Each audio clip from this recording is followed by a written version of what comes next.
E aí, pessoal, tudo bem? Como é que vocês têm passado? Bom, hoje eu quero falar com vocês sobre vilões e heróis. Sejam eles das histórias em quadrinhos, sejam eles dos contos de fábulas, de qualquer natureza.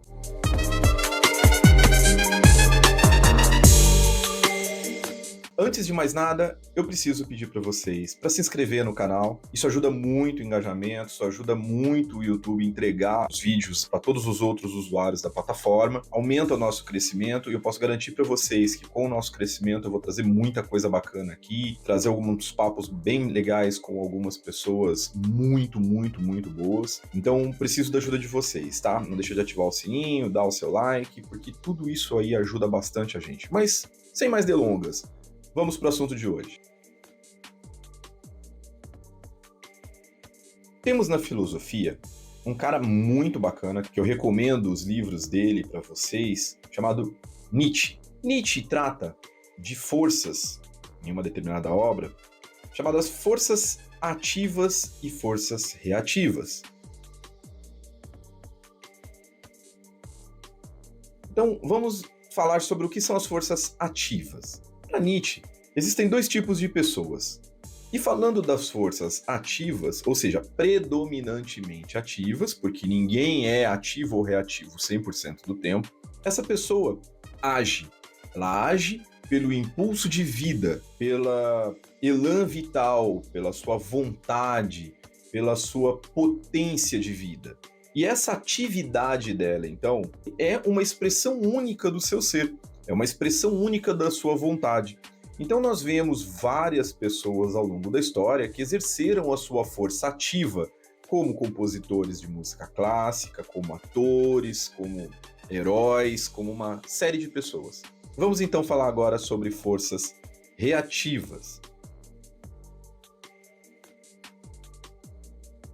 Quem são as forças reativas? As forças reativas, ou as pessoas com predominância de força reativa, são aquelas que, ao contrário do ativo, que age pelo impulso seu de vida, o reativo só age para conter alguém que tenha potência de vida, ou seja, o reativo só reage, o reativo só faz para conter alguém de força ativa. Um exemplo disso: alguém um dia, andando em uma estrada, viu um outro carro passando muito rápido e falou: nossa, é um absurdo o cara dirigir dessa velocidade. Óbvio que quem está dirigindo aquela velocidade pode ter a técnica ou tem no mínimo coragem e imprudência para fazer isso, mas tudo bem. O reativo pensa: isso deve ser proibido. Não deveria ser assim. Por quê? Porque o reativo quer, através do estabelecimento de regras ou das suas ações de reatividade, tolher ou nivelar ou puxar para baixo as pessoas com potência de vida para que ela não fique discrepante. Imagine, se todo mundo abre empresa, quem não abre empresa vai se sentir menor. Se muitas pessoas correm numa estrada, quem não corre vai se sentir menor, vai se sentir para trás. E isso faz com que as forças reativas reajam para conter aquelas pessoas que têm essa potência de vida. Nesse sentido, vamos pegar agora alguns super-heróis e super-vilões que talvez todos possam conhecer. Superman. Nós temos a figura do Superman. Superman é o cara que veio de outro planeta, está aqui na Terra, tem toda uma base de moral dada pelos seus pais terrenos, e ele vive uma vida de Clark Kent. O que acontece para ele virar Superman? Ele precisa reagir. Reagir geralmente a um desastre natural, reagir a um vilão, reagir a qualquer coisa. Fora isso, se não tivermos um evento do qual seja necessário Superman, Clark Kent é o personagem predominante, ok? Nós temos um vilão à altura do Clark Kent ou do Superman, que é Lex Luthor. Lex Luthor está pouco se importando com a existência de Superman. Ele quer dominar o mundo. Essa é a vontade dele, essa é a potência de vida dele. E o que ele faz? Acorda todo dia e fala: qual é o meu plano hoje para dominar o mundo? Quando ele exerce a vontade dele, neste momento, Superman se transforma de Clark Kent para Superman para vir interromper o plano da força ativa. Percebam como isso acontece o tempo inteiro. Por exemplo, um professor, assim como Clóvis de Barros narra em uma das suas palestras, que tem aquele tesão de aula, aquela força de potência que sobe na mesa e numa manifestação única de potência declama um poema em cima da mesa gritando e todos os alunos gostam da aula dele. O professorzinho da sala ao lado, idosinho, tacanho, que fala baixo, que já não quer mais sair daquele padrãozinho de aula dele, vai fazer o quê? Tá incomodando, né? Tá alto o barulho. Vou lá reclamar pro diretor que o professor da sala do lado tá me atrapalhando. E é assim. A força reativa, ela não cuida de exercer a sua vontade, mas ela cuida de tentar tolher ou estabelecer parâmetros para quem tem majoritariamente ou está naquele momento exercendo a sua força ativa. E isso é tão interessante que vocês podem perceber que uma série de leis são criadas. Por quê? Porque as pessoas são reativas. Uma série de regras são criadas porque as pessoas são reativas. Um bom exemplo disso é o próprio celibato. Você consegue imaginar uma pessoa bonita, forte, de uma aparência bacana, que pudesse tomar sua sede de amor com quem quiser e onde e quando bem quiser, estabelecendo o celibato? Não, o celibato foi uma coisa de gente feia, de gente que não podia se relacionar, de gente fraca, de gente que não tinha um aspecto físico, talvez, que pudesse atrair pessoas para que ela se relacionasse sexualmente. E então ela faz o quê? Estabelece. Não se pode transar, não se pode fazer sexo, isso é pecado. E desta forma, ele coloca o outro para baixo para tentar nivelar a regra do jogo. Esse é o problema da força reativa. A força reativa está sempre procurando nos outros uma justificativa para sua existência, para sua ação. Ele por si só, sem o outro ativo, ele morre. Ele morre de depressão, ele morre de desespero, sem ter o que fazer da vida. E vocês podem analisar que a maioria dos super-heróis e dos super-vilões vão nos demonstrar isso, onde os super-vilões estão sempre fazendo acontecer, estão fazendo, né, o pau torar, e o super-herói tá se reagindo, tá? Não, isso não pode, eu vou impedir, eu não vou deixar acontecer. Ah, Pedro, mas o super-vilão não tem moral, o super-vilão não estabelece regra. Sim, gente.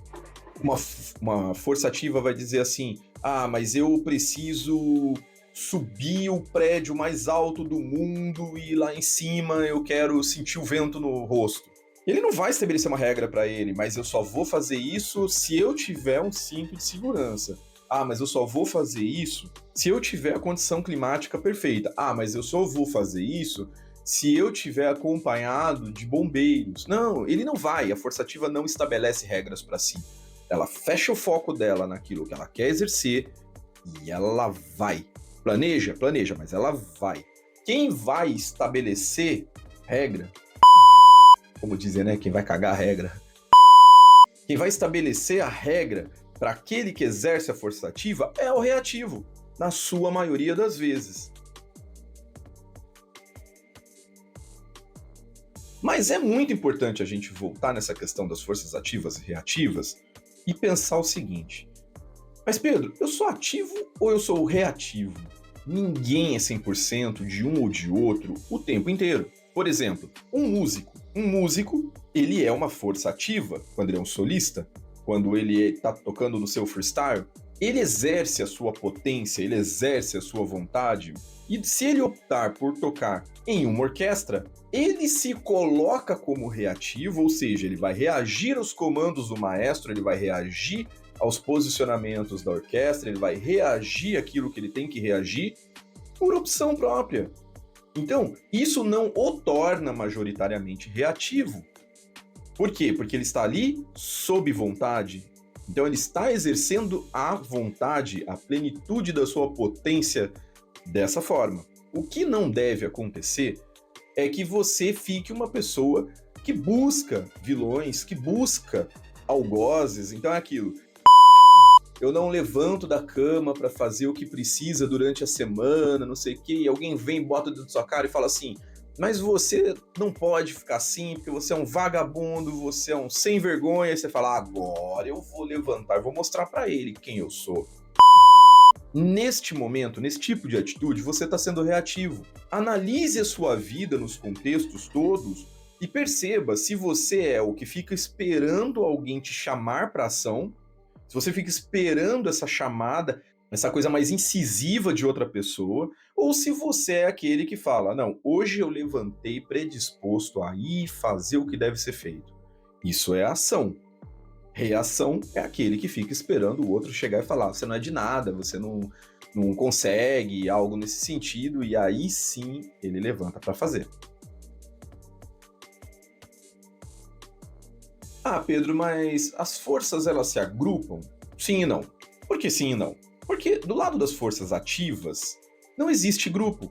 Cada expressão única de vontade, cada tesão de vida, cada força vital em sua máxima potência e potencialidade é única. Então não tem como você juntar.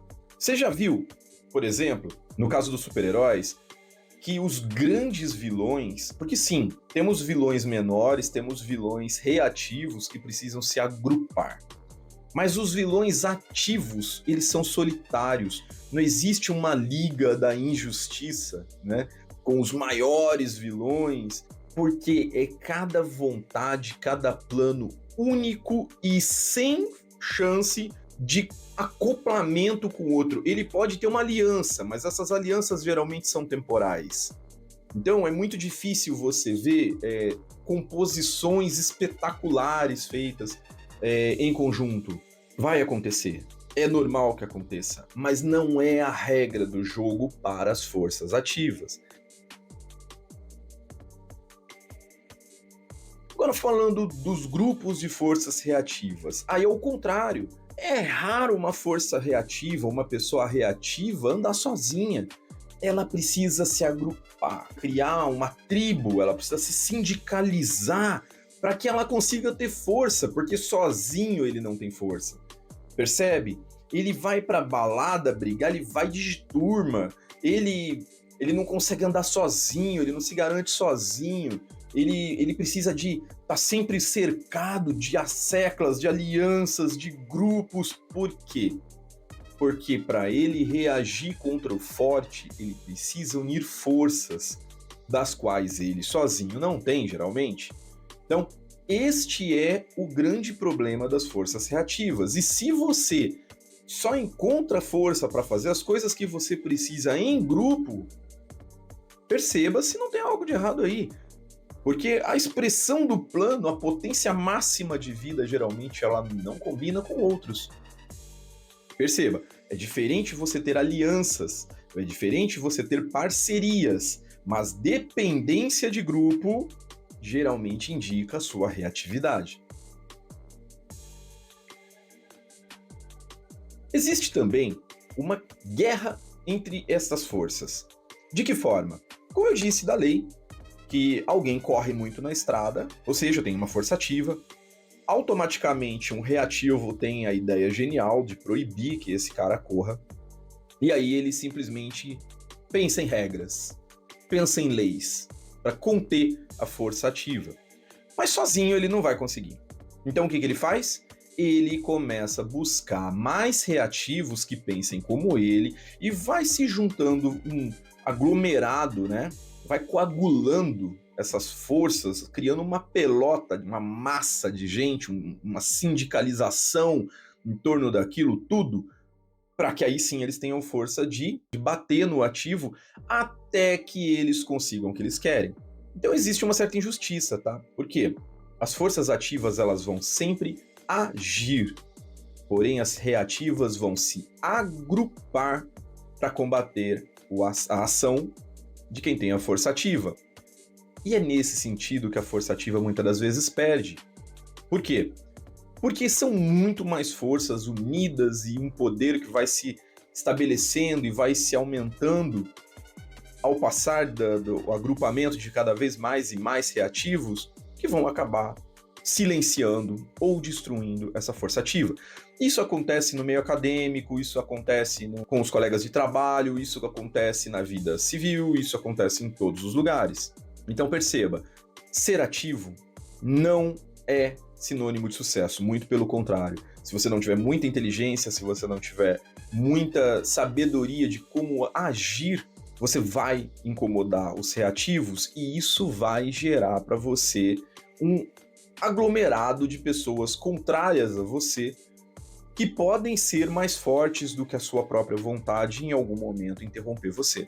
Então, quem é ativo deve ter sabedoria, porque já dizia no passado comercial de uma marca, eu não vou citar porque não me patrocina, potência sem controle não é nada. Pense nisso.